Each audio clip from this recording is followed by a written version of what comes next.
Hello everyone. Today's presentation is part of our final project, which is creating an IT security policy for Kent State University, and it is part of managing cybersecurity class with Dr. Datta. Here's an overview what are we gonna cover in this presentation. We're gonna start with the purpose and the scope of IT security policy that we're creating, and then we're gonna talk about the past and present incident and threats, securing technology, application and people security, acceptable use policy and incident reporting, securing business processes, encryption, CIA framework and health check strategies, and finally, we're going to cover physical and cloud security and social media policy. So, why does Kent State need an IT security policy, and what is the purpose of it? It all comes down to protecting three things. First of all, the privacy. We need making sure the sensitive data stays private. The second reason is integrity. So we need to ensure that the data isn't tampered with. The third reason is the availability, and we need to keep the system running whenever we need them. Threats like ransomware, phishing, and data breaches are real, and they're evolving every day.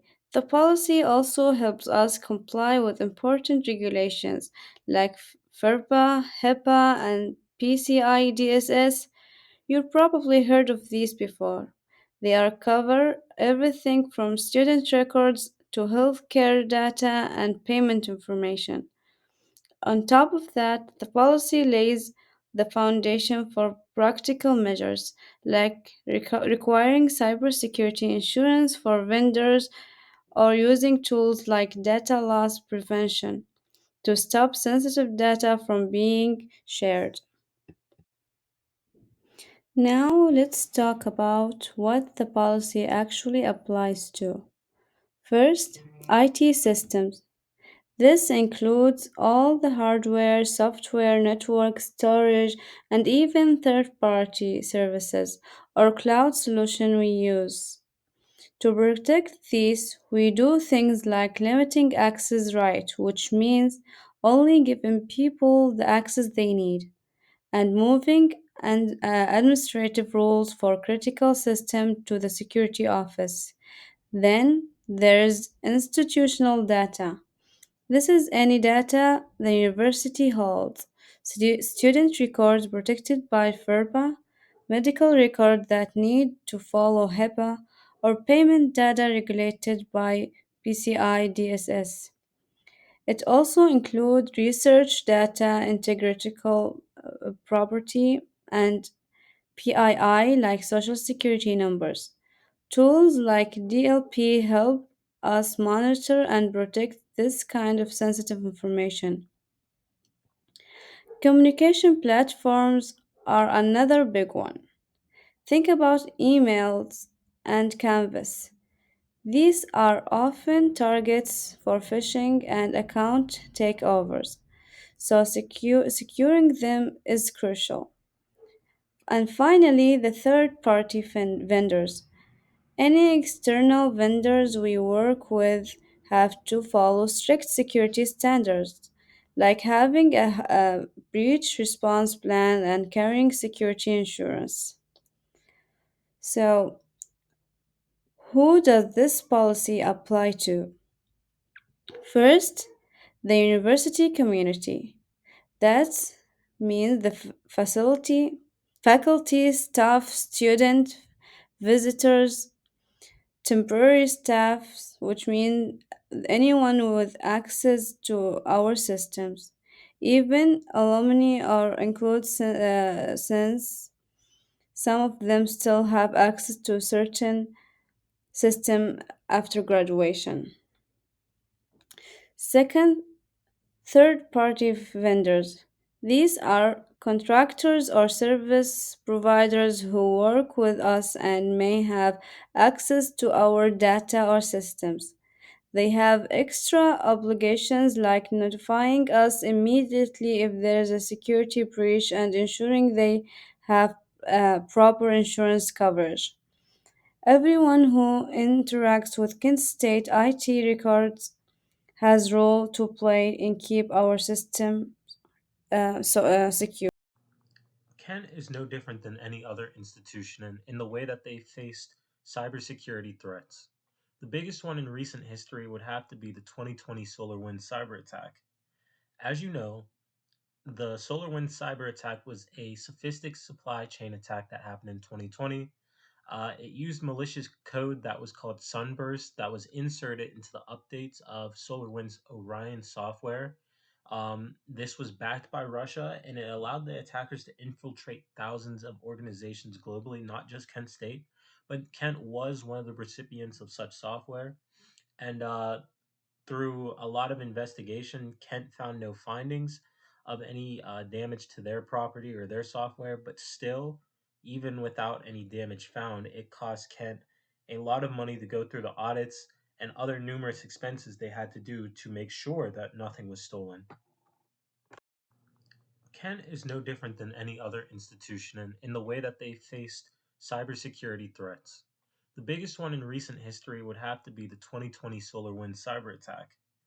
As you know, the SolarWinds cyber attack was a sophisticated supply chain attack that happened in 2020. It used malicious code that was called Sunburst that was inserted into the updates of SolarWinds Orion software. This was backed by Russia, and it allowed the attackers to infiltrate thousands of organizations globally, not just Kent State, but Kent was one of the recipients of such software. And through a lot of investigation, Kent found no findings of any damage to their property or their software, but still, even without any damage found, it cost Kent a lot of money to go through the audits and other numerous expenses they had to do to make sure that nothing was stolen. Hello, my name is Fernanda Reyes, and I'm going to be talking about securing technology, specifically securing hardware, network, and data in Kent State University. Securing technology, IT inventory, and endpoint. I was told in an interview with a Kent State employee that Kent State University buys a lot of stuff from CDW.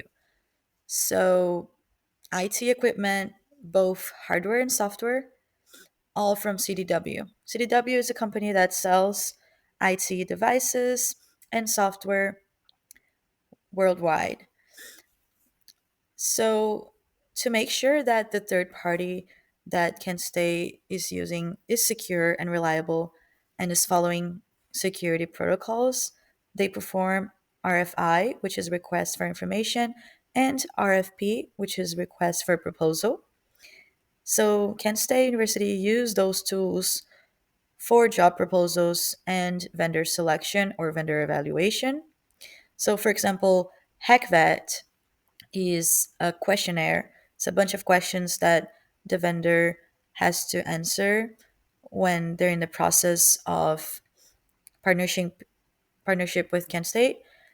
And also they get evaluated by the inner university council. And then moving on to system configuration, Kent State University performs the use of images, which in this context, it's not pictures or photos.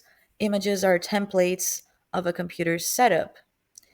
And these templates include everything a device needs to work properly, like the operating system, OS, software, and security settings. And by using these templates, IT teams can quickly set up or reset devices. So it ensures that all computers are configured the same way with the latest security updates and settings. It also makes fixing issues faster because instead of troubleshooting one by one, the device can simply be reset using the template. So this helps protect IT devices by keeping them consistent and up to date. And these pre made templates include They ensure that all devices have the same secure configuration, simplify setup, and reset processes for IT devices by quickly applying updates and fixing issues. And it matters because it keeps the devices consistent, up to date, and protected from vulnerabilities. And moving on to the next one, Kent State University also uses a Microsoft tool called SCCM, which stands for System Center Configuration Manager, and it helps manage the system and perform browser updates. And also, Kent State uses GEMF. It's an Apple device management that manages MacBooks, Macs, Apple devices. In order to secure IT inventory and endpoints, Kent State University also uses multi factor authentication, MFA, which is a common practice and well known that requires the user to verify their identity by not only entering the password, but they receive a code via text message or email to make sure that the right user is logging in and not someone else trying to use their password. So it adds an extra layer of security by doing that. Next, we have Microsoft Defender that protects devices from malware, ransomware, virus, etc. VPN is also a tool that Kent State University uses to secure remote access, and also firewalls.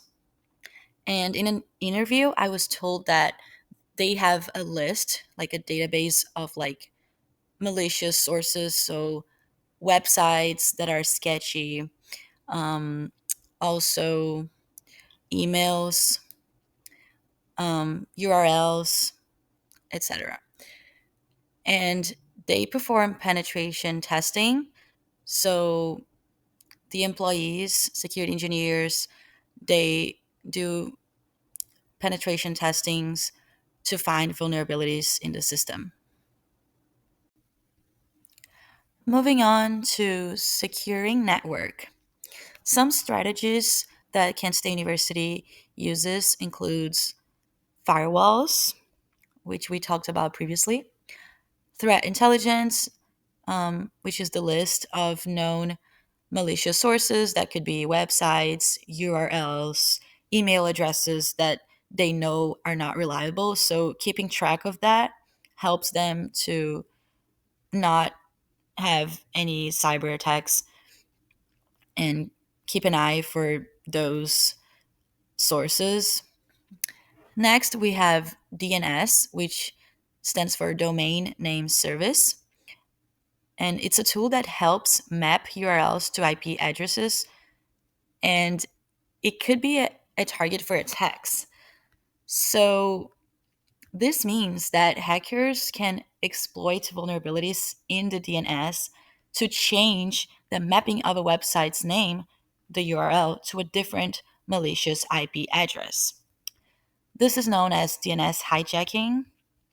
So, for example, if the DNS is compromised, so if a hacker hacks the DNS, when a user tries to visit a website, like a legitimate website, they might be redirected to a malicious site that looks like the original, but it's not. It's one containing malware. So, this practice allows the cyber criminals to steal data or infect the device with virus, malware, etc.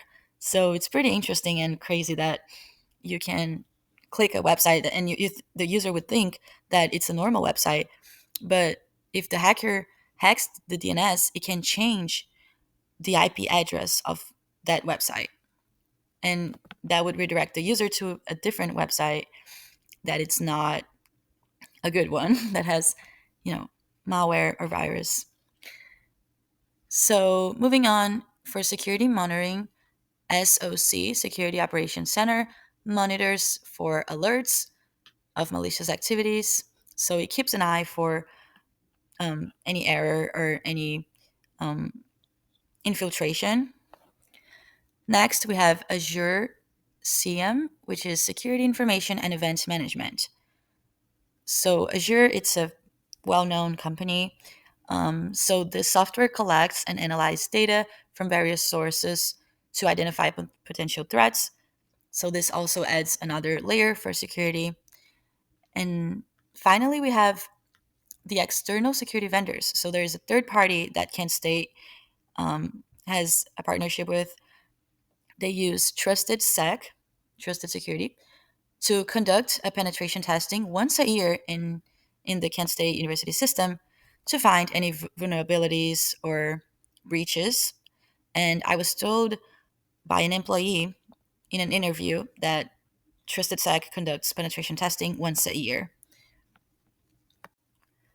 Some other strategies that Kent State University does to secure the network include microsegmentation. Microsegmentation was brought up in an interview and is a big focus of Kent State University. Microsegmentation is not exactly zero trust policy, but it's pretty similar.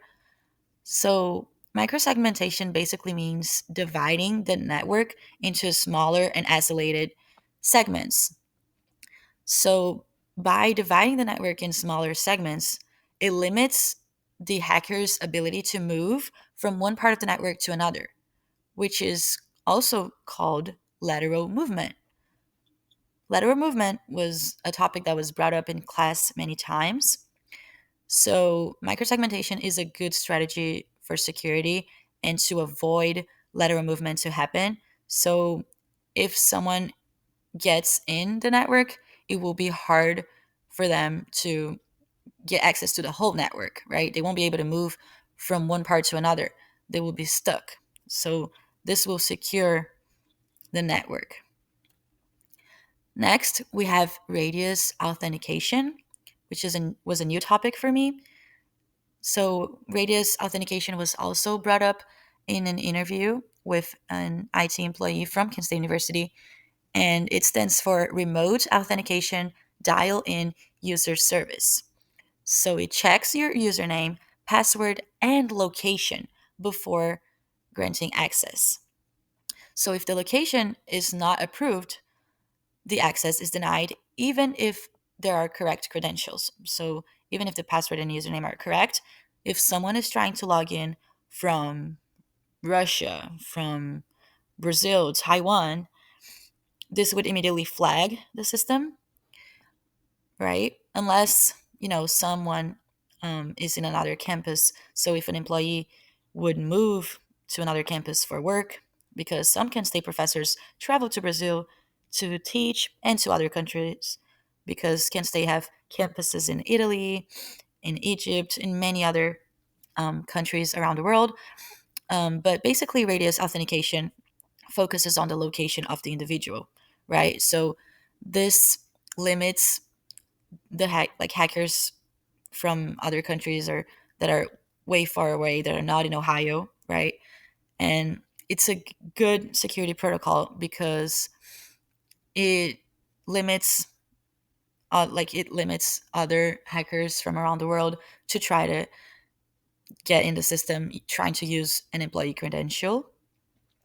So it's commonly used for securing Wi-Fi, VPNs, and other networks by verifying the user credentials through a radius server.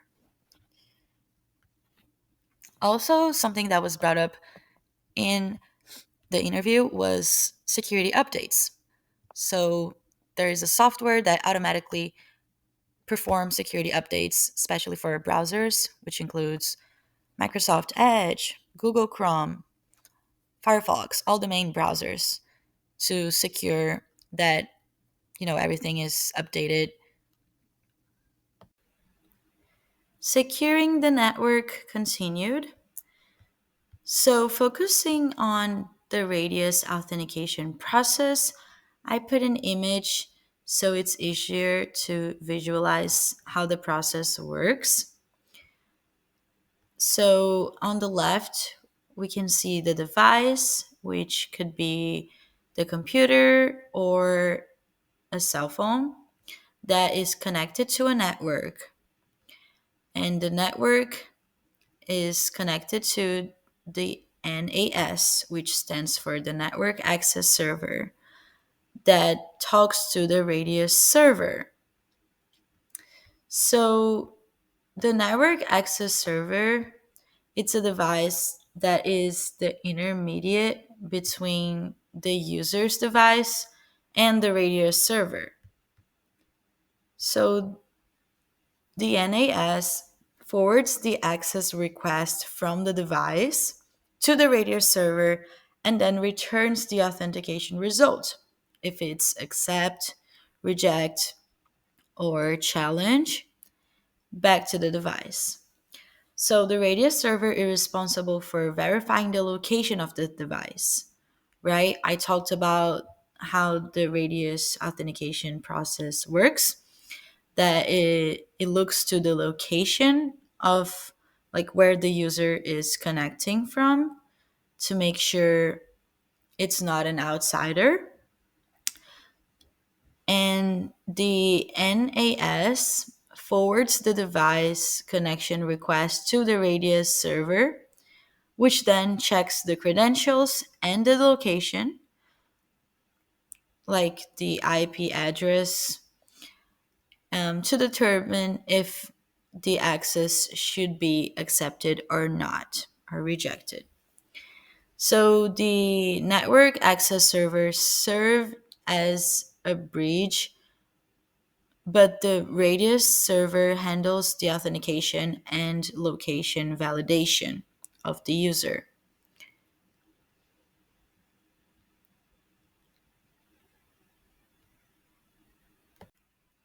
Now, moving on to data security, some strategies that Kent State University uses to secure data are firewalls, which is a security tool that recognizes and blocks malicious traffic.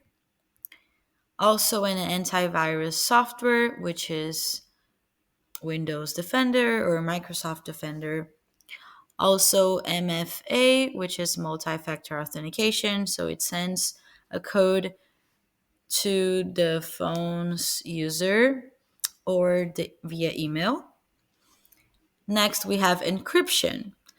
So, in an interview with the Kent State employee, I asked what type of encryption is used in Kent State University, and he said BitLocker.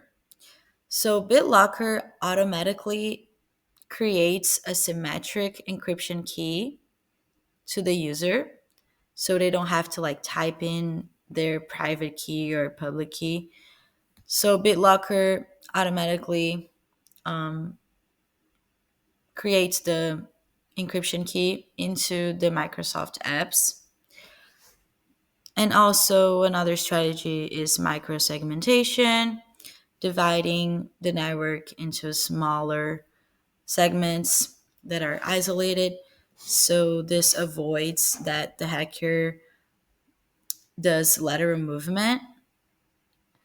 And finally, security updates, which are important to make sure that the systems and the data is updated, it's up to date and protected. Continuing with data security, during an interview with a Kent State employee, I was told that the biggest concern for the IT security team at Kent State University is phishing emails. So, phishing emails are the most common threat for Kent State University, and it's basically emails sent by malicious attackers that contains malware. So, these emails would trick the user, which could be faculty at Kent State employee. So, it tricks the user to think that it's, a common email from someone else, and they would probably put an URL, a link, so that the user would click that link, and that would download malware or take them to a malicious website.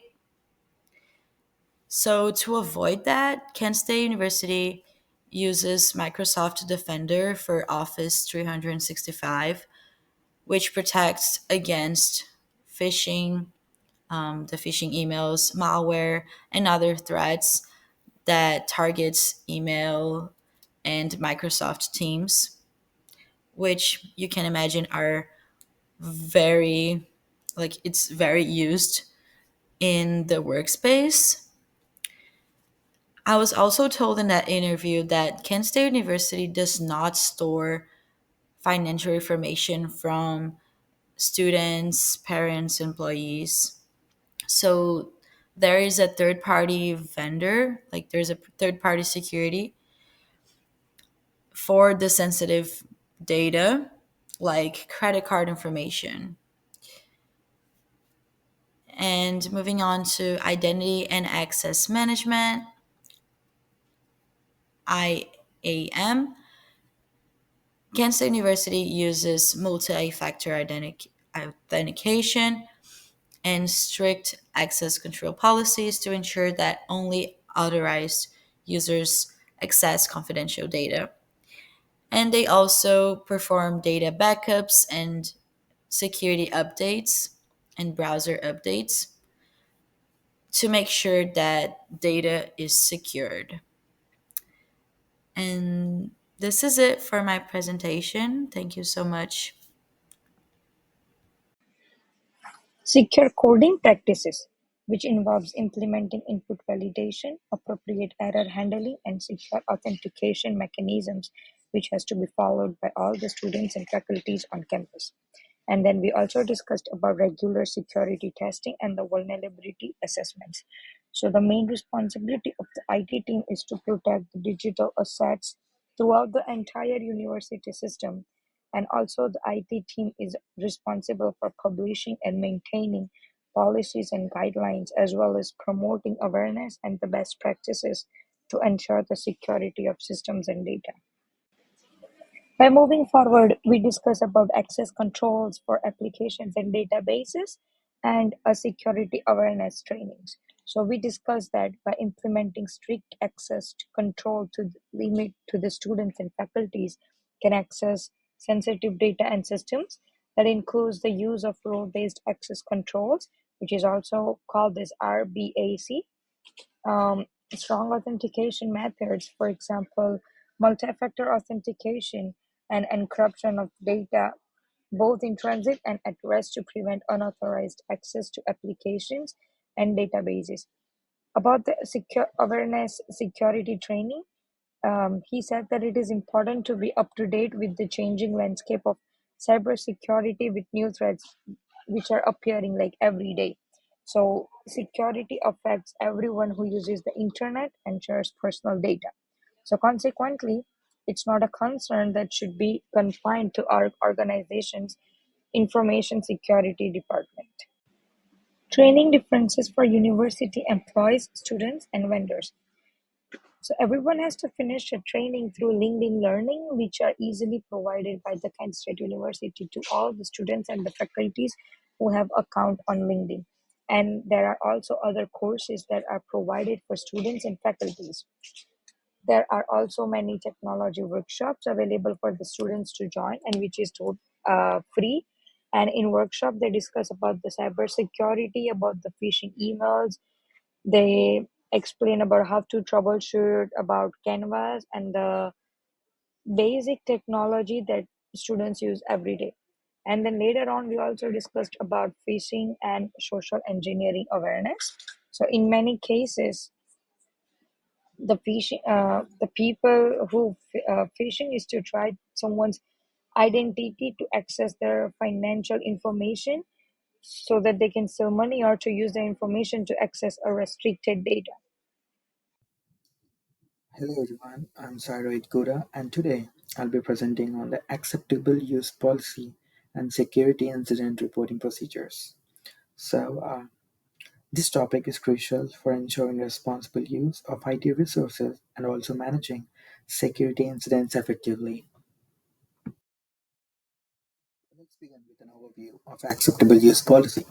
The main purpose of this policy is to define responsible usage of university's IT resources, and it applies to all the users, including students, faculty, staff, and all the parties.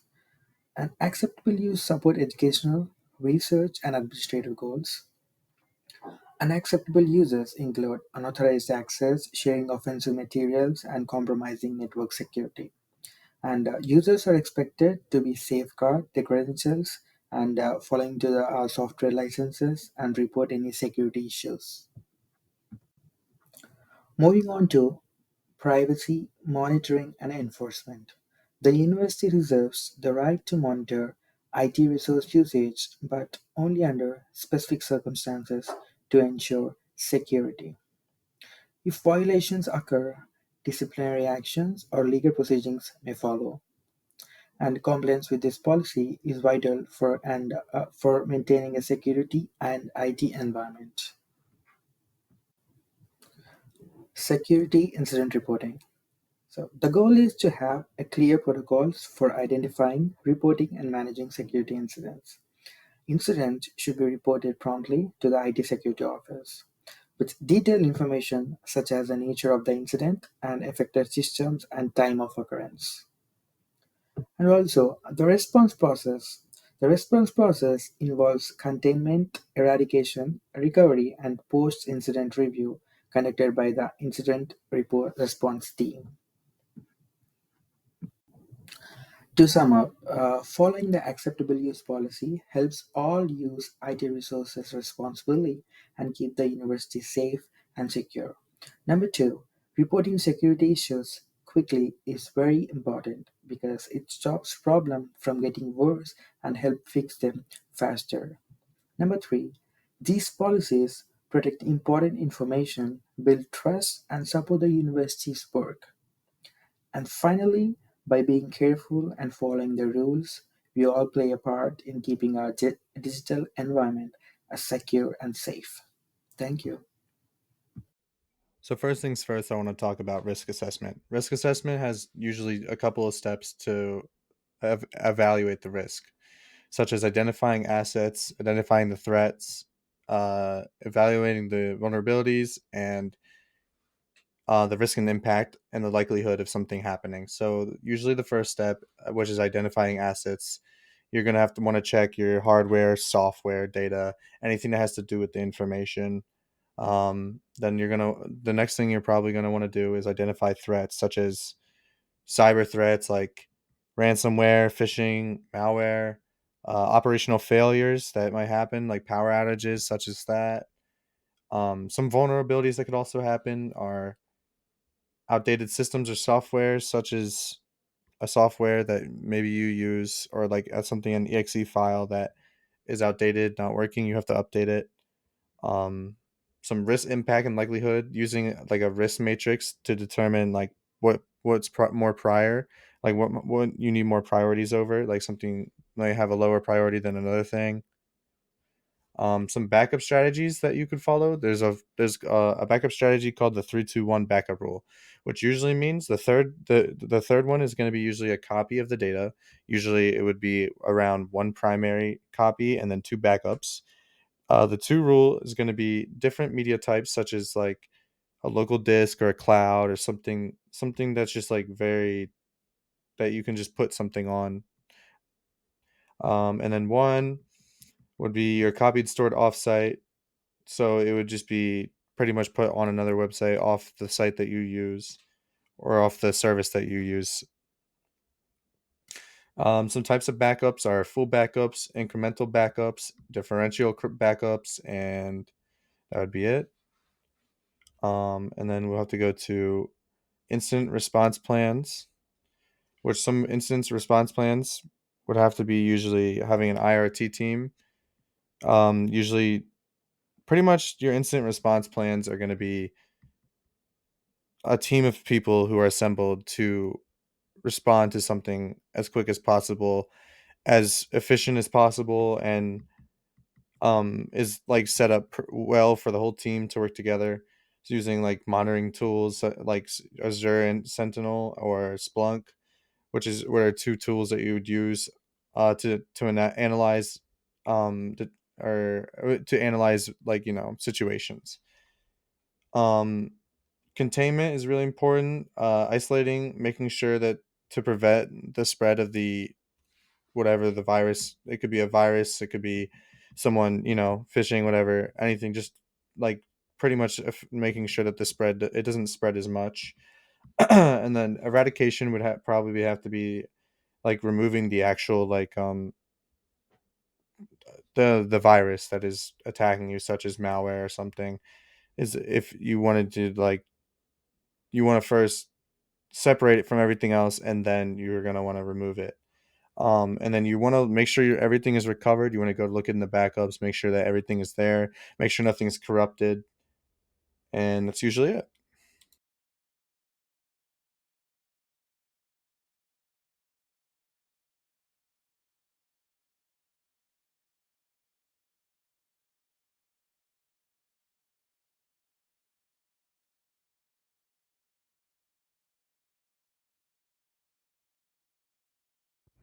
Hi, everyone. So now we're going to go over Section 10 of our IT policy, which deals with IT security management health check. And this section basically involves prevention strategies, mitigation strategies, and confidentiality, integrity, and accessibility of our system. So a health check. So the first thing we're going to go over is our prevention strategies, and that is training stakeholders, employees, students, and vendors. And essentially, all the university will provide training and awareness materials to all these stakeholders through the university website. All employees will receive threat awareness and training during orientation and periodically. Help desk employees will receive further training because they deal with user accounts, which will help them mitigate social engineering attacks. We will also provide phishing simulations that will be implemented at random periods for both students and faculty through their email. Any individual who does not detect the phishing will be administered additional training. And finally, the university and the university data governance body will work with external third-party vendors to ensure that their employees are aware of procedures and guidelines when handling data and other incident response protocols. So, to continue our prevention strategies, we also have to monitor our stakeholders. So, our systems will be extensively monitored at the network, system, and user account level. And employee and student accounts will be monitored continuously, with suspicious activity being flagged and alerted when appropriate. These instances can include logins from an unknown location, large data transfers, unknown attachments from a source outside of the organization, and a mass sending of emails. Vendor activity will also be monitored, and the same kind of suspicious activity will be flagged and alerted as stated above. And there will also be periodic audits, which are both internal and external. So continuing on our IT security management health check, we also have to look at the detection strategies we have in place. So for analytical and machine learning solutions, we have behavioral analytics, which will recognize patterns and alert changes in that behavior. We also have anomaly detection, which utilizes machine learning algorithms that monitors and detects when an activity has moved away from it has determined to be baseline. We also have some technological solutions. This includes implementing firewalls based on the nature of the network it protects, such as the perimeter network, and internal networks that deal with sensitive data, maybe in research departments or healthcare. Also, with thousands of mobile devices accessing the university network, we need to implement endpoint detection and response to constantly monitor and detect threats to mitigate the risk targeted at all these endpoint devices. We also have business process reengineering, so we need to reassess the risk management for vendors to make sure the vendor has adequate detection and threat prevention measures adhere alongside the university. And we also need to implement detection methods with student and faculty email to prevent the spreading of sensitive information if the email is not encrypted. And we also finally need to redesign the process of student and faculty reporting of suspicious activity to make it as automated and efficient as possible. Moving on to mitigation strategies, the first are intervention strategies in the case of an active threat. So, adhering to the incident response plan, we need to have an incident response team that should be on call for escalated incidents that require immediate attention. And security incidents should be classified based on severity, and rapid response protocols should be in place for severe incidents. Continuity strategies. We need to have consistent backups for the system, and recovery testing should be in place. We should also be testing the DLP, data loss prevention of systems that store university data. Communication strategies.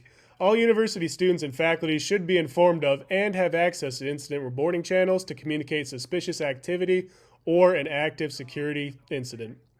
Information and awareness should be distributed periodically to all these stakeholders in the form of things like bulletins, blogs, or any type of other accessible media. And a notification strategy should be available to all stakeholders and should be in place following a security incident to mitigate the risk of other incidents being triggered by the same actor or method of attack. Now we're going to move on to the next portion of our IT Security Management Health Check, which is CIA, which stands for Confidentiality, Integrity, and Availability. So how do we ensure data confidentiality using access and identity management, and how do we deal with temporary workers, interns, and system obsolescence? First, we need to implement role-based access controls so that sensitive and confidential data can only be accessed by those who are assigned the proper access level, and a hierarchy should be established and followed for who can access what kind of data. Multi-factor authentication should be in place, obviously to prevent unauthorized parties from accessing accounts at the higher access level. And we should also have automatic provisioning in place so that at the end of their work period, temporary workers and intern accounts are automatically deprovisioned, meaning shut down, to mitigate security risks with open and unused accounts. We should have a technology lifecycle plan in place to update and replace systems as needed, alongside conducting periodic technological audits to prevent risks associated with system obsolescence.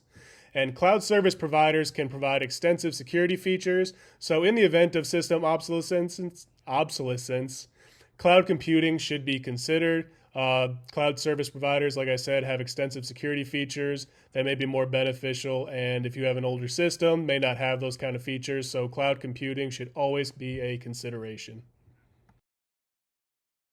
So wrapping up our IT security management health check, we're going to look at data and system integrity and system availability.